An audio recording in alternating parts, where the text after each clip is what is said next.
हाय मित्रांनो, नमस्कार. मी दीपक चव्हाण. तुम्हाला टॅपिंग कशी करायची सरळ थोडक्यात हे तुम्हाला दाखवून देणार की टॅपिंग सरळ करताना कशी करायला पाहिजे. हा 1 to 12चा टॅप आहे आणि हा बोल्ट आहे.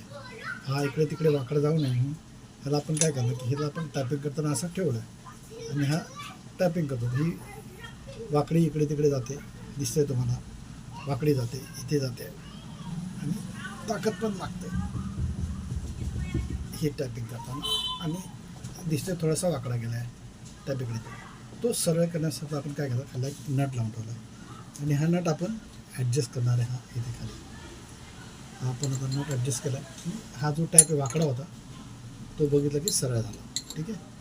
आणि हा एक आटा मारला, परत हा लूज केला, परत आटा फिरून घेतला, परत ह्याला हे केलं, लूज केलं आणि परत आपण असा हा जो नट येतो इथे लागला की जो आपला टॅप आहे तो वाकडा जात नाही आणि सरळ जातो.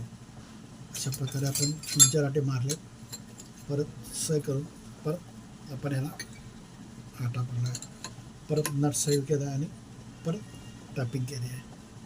अशा प्रकारे हा नट सरळ इथे टच होतो आणि जी टॅपिंग आहे ती सरळ होते. टॅपिंग वाकडी होत नाही आणि जो बोल्ट आपण लावणार आहे ह्याला तो वाकडा न जाता सरळच्या सरळ जातो. तुम्ही बघू शकता हा बोल्ट आहे, हा वाकडा न जाता सरळ टॅपिंग होण्यासाठी, हा सरळ आहे तुम्हाला दिसत असेल, हा सरळ टॅपिंग होण्यासाठी ह्या टॅपला हा नट लावून तो टाईट करून आटी मारायची. ही एक ट्रिक आहे. ये ये ये ये ये